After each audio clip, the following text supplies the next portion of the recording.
Rise of Iron has everything you'd expect from a new Destiny expansion. We got a whole new suite of brand new weapons. We have multiplayer with 3 new maps, got a new mode called Supremacy, got private matchmaking. We needed a raid. I don't think we could have shipped Rise of Iron without a brand new raid.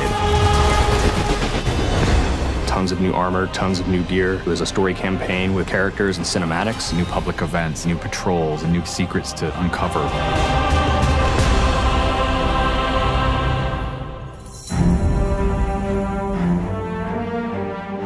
Rise of Iron's about looking at this story that's existed in the Destiny universe, this character, Lord Saladin. I am the lone sentry, and my watch is eternal. It's this journey to understand the past, what happened to these great heroes. The Iron Lords are gone, but our fight is far from over. And through that process, you're saving humanity, you're becoming an Iron Lord yourself, you're getting to wield a giant axe.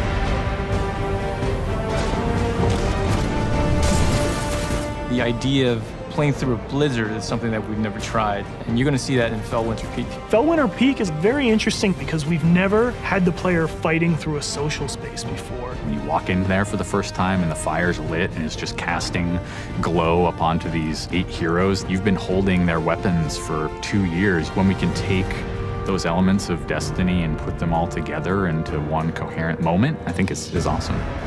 It is time to finish what I began so very long ago. Come, Guardian, help me give my friends the rest they deserve. This is the Guardian's journey with Saladin. He's sending you out into kind of a land that's been forgotten in the Cosmodrome. You're going into Earth, but it's changed, it's actually expanded. You'll see the plague lands, post-apocalyptic sky, there's lava welling up from the ground. We know the Devils have been digging into the Cosmodrome for years. They've been looking for something. Well, what they found is SIVA. It is a nanotechnology that can be used to shape things, but they're not trying to use it to build, they're trying to use it to destroy. They've started mutating their bodies, turning themselves into giant monsters, transforming the landscape, even of the Cosmodrome, into this horrible, burning fortress world. Hell's loose in old Russia. Every second we stand here, SIVA's influence spreads and the Devil Splicers grow more powerful. Keep fighting, Guardian.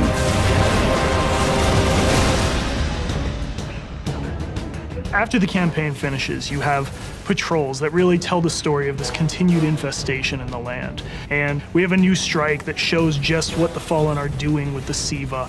It's this spooky place called the Wretched Eye.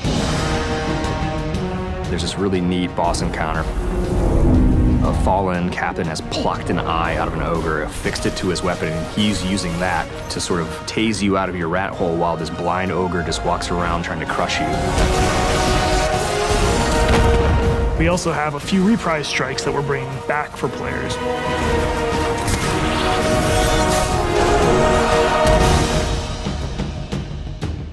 We very consciously set out to create a journey.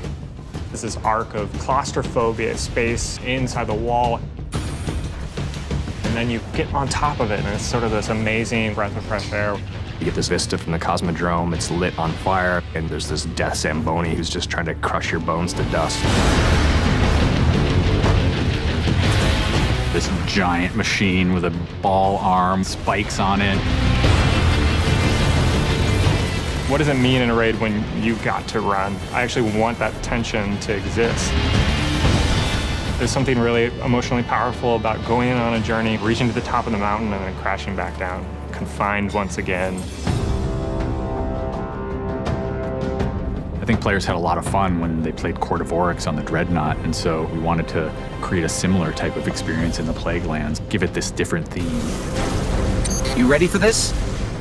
Almost Thunderdome, Mad Max kind of feel where you jump into the ring and the walls get closed off and then it's just fallen start pouring out. Here they come. And you get a giant flaming axe and you just start beating the crap out of guys.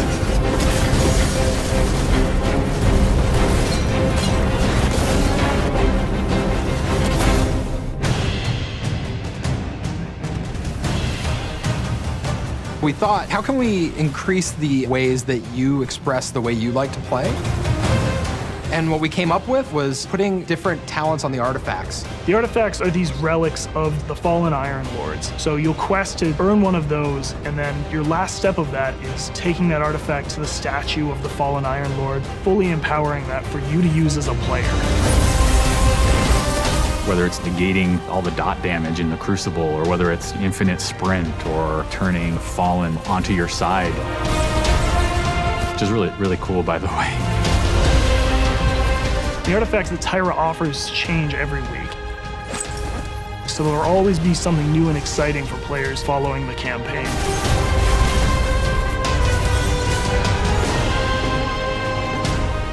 When you put snow, everyone thinks of pelts and cloaks and hoods. Wouldn't be a knight's tale without a knight's armor. When you look at the Iron Lords and you look at the Raid set, and you look at the Iron Banner set, or you look at Trials of Osiris, they're all new with a much wider palette that players can pull from. And when you throw ornaments on top of all that, we're gonna see a lot more variety in gear. So the ornament system is this really cool thing that lets you take some of your favorite pieces of gear and then you customize this weapon the way you want it to be. We got your raid weapons, we got your Iron Banner, we got new exotics, old exotics. Do you like sidearms? We got all the sidearms this time around. Gallahorn, enough said. Coming to the Crucible in Rise of Iron is a new game type called Supremacy. Defeat your enemy, claim their crest. It's a fast-paced 6v6 game mode where every kill you get, Guardian drops a crest. Picking up the crest gives you points. Their glory goes to you, Guardian. It's a constant battle over picking up crests and making sure that you're with your team and not out of position. If you pick up an enemy crest, you deny the enemy those points.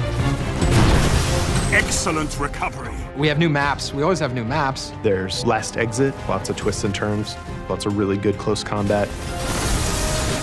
Then there's Skyline, a Clovis Bray headquarters building on Mars.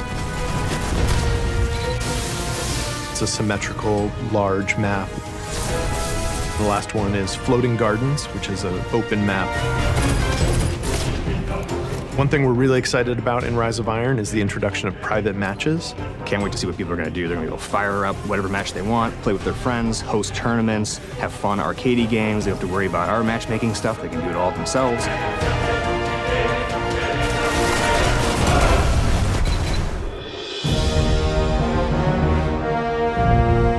Sometimes when I play and I have headphones on and I'm in that world, I get little chills because it's not just the effects and the amazing graphics, it's the audio that helps reinforce the journey that you're going through.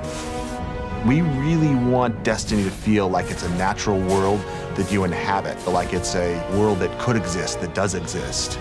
The score is incredibly strong, and the work that the audio team has done on this game, it lights you up. It becomes something bigger than just a mountain and just a fight. It becomes an experience, and you hopefully get lost in it. That sense of fun, that sense of adventure, that sense of the unknown, I want to see that translate to our fans and our players. When you see your character at the end of the campaign, I really, really hope that you feel triumphant and proud, like, wow, I'm becoming an Iron Lord.